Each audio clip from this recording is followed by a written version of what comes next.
Chuggalos, welcome back to episode 381 of the Brew Crew podcast. And boy, do I have a couple of real live ones for you today. I'm really excited. We're going to get into the first one right away, but I would be remiss if I didn't recognize the occasion. Happy Mother's Day, both to Chuggalo Mom and to my mom, both moms because without our moms, JT and I wouldn't be here, but most certainly two of our ardent supporters of the podcast. So thank you, and happy Mother's Day to Caterade and Chuggalo Stacy for helping us out. Even though they only made it, 20 to 30 episodes in, their support over the 8 years of doing the podcast is not lost on JT and I. Okay, the first beer I'm stupid excited for. I want to crack it, and then I want to get into some massive big news. This was a gift. Look at that, from Love. This was a gift from Chuggalo Gimmick Gus. This is, he was cleaning out his cellar, a Central Waters, because he knows I'm a big Central Waters fan, Belgian-style Quadruple Ale. We're going to get into what a Quadruple Ale is. This is 11.8%. And the reason why he bequeathed this to me, and this is how I love that Central Waters does this, is when they mark their beers, they can, let's see, look at that, right there, 2017. So that's the vintage, and they do that, and it's just an easy way, because when I was cleaning my cellar last weekend, I was like going through some stuff and organizing, and a lot of my beers, I can't tell where they're from, so like on my spreadsheet, I'm just at a complete loss for where they are. So Gimmick Gus, ouch out to Gimmick Gus, ouch out to the Barrel House, for bequeathing me this bottle, and the fancy little tag made me feel very special. So this is brought to you by Gimmick Gus. 3, 2, 1, in honor of him, fly. Okay, in Gus's defense, I'm not going to rate Gus against this beer because, in his opinion, this beer is past its prime, being 9 years past the brew date. But let's see.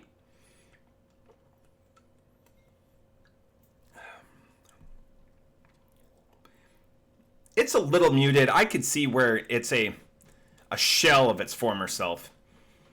But this is the first time, again, trying to push the comfort level of what we do on the podcast. Yes, the second beer is going to be something that's like in our 10 and 2 in our safety zone. But this beer, it's the first quad we've ever had on the podcast. So I want to go into what a quad is. A quad is a strong sessional beer, but a beer type with an alcohol by volume, at 9.1 to 14.2. Tim Webb notes that similar beers are called Grand Cru in Belgium, even though the idea is derived from Belgian beer naming convention that uses numerical by the number of prominent ingredients. So 4, with it being quad, 4 prominent ingredients. And a strong sessional beer, in Netherlands, one of the 12 Trappist breweries. In other countries, a quad has become a generic trademark, but is typically of note strong dark ale with spicy or ripe fruit flavor.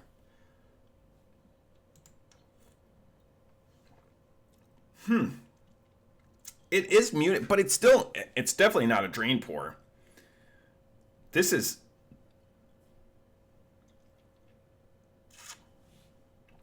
And it's popularized by Trappist breweries, which we hear about often. And this beer specifically, let's go to the Firefox. Is not high in ABUs, not currently in production. Again, this is a 2017.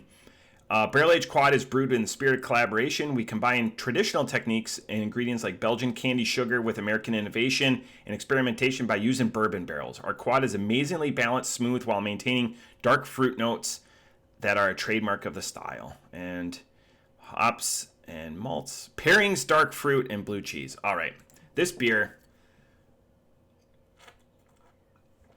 I'll have to seek this beer out when it's closer to like its prime. And that's like the website. That's the information I'm kind of after. When's the prime cellaring age for a Belgian style quad? Is it like 3 to 5? I think 9 exceeds it. It's still a delicious drink. It's not a shell. We've had many beers. Yesterday I had a couple of people over, and I had a cellared cider that has been in my possession for 14 years. And we popped that, and it's just apple vinegar. Like, it was obviously way past its prime. It just got shuttled to the back. So we had it. It was probably the first drain pour I've had in an exceptionally long time where I'm like, I can't even finish the glass. And it came in like a bomber or whatever. Kept in ideal storage. 14 years is just incredibly long for that. The interesting thing, my buddy that resells bottles, he's like, hey, we could sell this for $80. But I don't know why people would have used it, because it's way past, I mean, it's a decade past its prime. But it was a Sam Adams Iceman Cometh, or Angry Orchard, Iceman Cometh, where they had like their special series. And again, there was nothing redeeming about it. It was just a funny thing to have amongst friends. Speaking of things to have amongst friends, the big news. Tavour now ships back to Ohio. A couple days ago, Chuggalo Mikey was saying, hey, he got alerted in Wisconsin that Tavour, and they figured out the tax implications. So I went to the good old internet, and there was nothing definitive, so I posted it in Beer Geeks, in the local Dayton Beer Geeks, and within 5 or 6 hours, multiple people have responded. They're like, yeah, it's been back for 18 months to 2 years. Just not news that I ever got. So now I'm back on Tavour. I'm going to have to be cautious, though, because, again, I don't want to pull from supporting local businesses like Pat's and the Barrel House. But, the beer finances never expand. Rather, I'm just going to have to hunt and peck a little bit more than what I did before, the last couple of big orders I did where it was hundreds of dollars. So Tavour is back.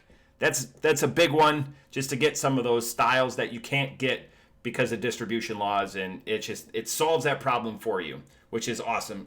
Great to hear. So, okay, this beer.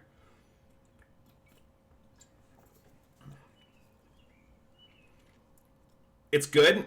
It's the best quad we've had on the podcast. But where do I rate it? It's a gift, so it gets brought up by one of my favoriteest people, Gimmick Gus. I wish that fruit was a little bit more luxuriating on my palate. You could tell it's there. It's a one-note fruit, and I'm wondering if like age, it would be like a harmonious balance of those dark fruits rather than just being like a plum, persistent plum, or it's not dark cherry because, sorry, Stacey, it's not tart enough to be that. It's much more of a mellow, fleshier, dark fruit. Off the top rope. Vacillating between two scores. Think what scores am I vacillating between? It's tough because do I penalize it? I'm going to give it a 4. I really like it. Central Waters can do no wrong. They don't have a Dorothy's Old World Common that I've had where there's a beer that if somebody offered it to me, I'd be like, hey, do you have anything else? Central Waters just puts out banger after banger. The unfortunate thing is just being in Ohio as opposed to Wisconsin, just because of distribution, it's a real challenge to get it. So even when you are gifted something that may be a little bit past its prime, it's still worthy of noting, exploring, and then making a podcast about. So Gimmick Gus, hats off to you. Bandana to the side for you. Thank you so much for that beer. Beer number 2, which I'm never going to argue. Oh, I just discovered a sticker on the side of the can there. Beer number 2. It's a Drekker. It's a double fruited raspberry peach brains smoothie sour from our friends at Drekker. This is going to explode. 3, 2, 1. So you're going to have much more of that bitterness, beery type Flemish style with the quad, and now this is just going to be shocked. And I rolled this. I'm not pouring in a glass.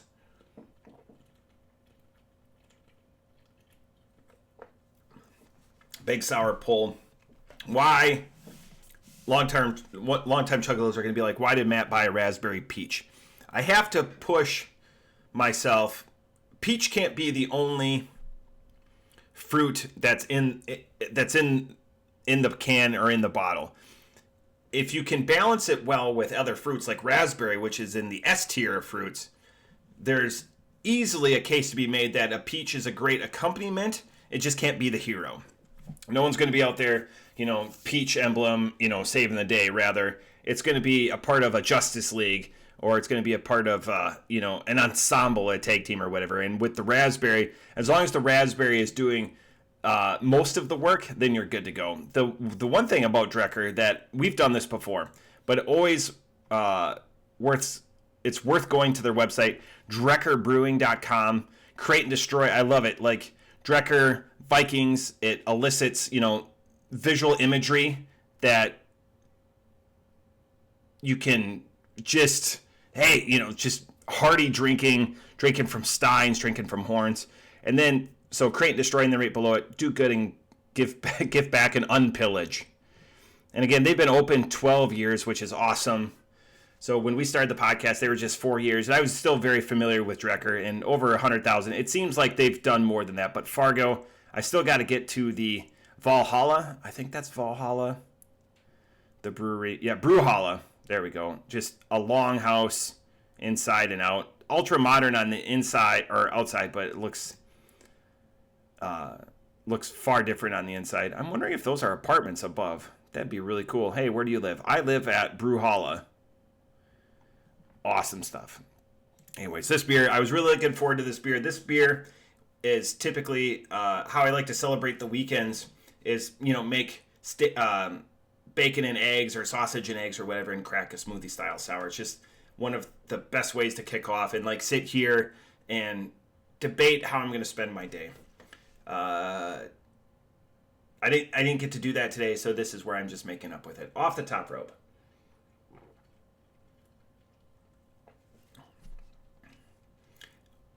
My dilemma will be, or if I could, will there ever be a beer in my mind that ever is a 5 that has peach in it? I'm looking up a beer right now as I'm doing this. Festina Peach. If it's green apple. No, Festina Peach. Ale with peaches and natural flavors. I do like the Festina Peach, which is Dogfish Head. Dogfish Head does a bunch of good beers, and that's their summer release, so hopefully I see that. It's a sour, but people say more green apple than they say peach with that. This beer, I'm almost halfway done with it. The raspberry is really the hero. It's a good balance. It's not as thick, even though it says it's a double fruited, maybe just because of the two pairings instead of not an XXL if you go like the 450 logic. Oh, man, this is... After, starting to warm up a little bit, even though windows are open, fans are on, great cross breeze. That's a good one. Off the top rope, I give this a 4 or 5.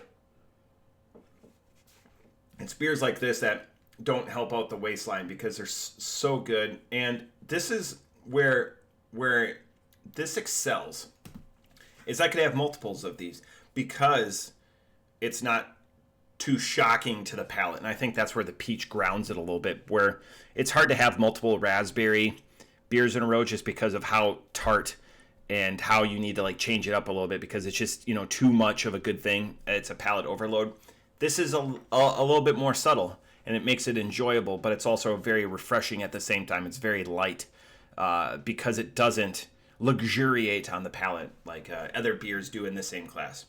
So again, Drekker, 450 North, Toppling Goliath, when you're talking about their Fandango series or whatever, they're just entities unto their own on how they need to be perceived and loved and appreciated. But that's it. That's going to be a short one today. I got 2 delightful little ditties in today. And as a closing thought, we're still working on what Flag Day is going to look like and how we're going to record. But we are going to be at the Barrel House. We are going to be doing a power hour of sorts. It's probably going to be a Mystery Cooler of Death power hour, which has never been accomplished before. I got a couple things for my cellar I want to throw in there. The form factor is a little bit different, so we'll take a picture. We'll get it all down, but June 14th, we might do some editing. It might be a longer one, so it probably still won't come out till the 15th, but it's going to be a special one, and we'll kick off some thoughts, especially as we're going into the calendar build and thinking about everything that we're going to do there. But that's it for episode 381. again, happy Mother's Day to all of you moms out there. Dads, we get our shot next month. But that's it for this one. Cheers.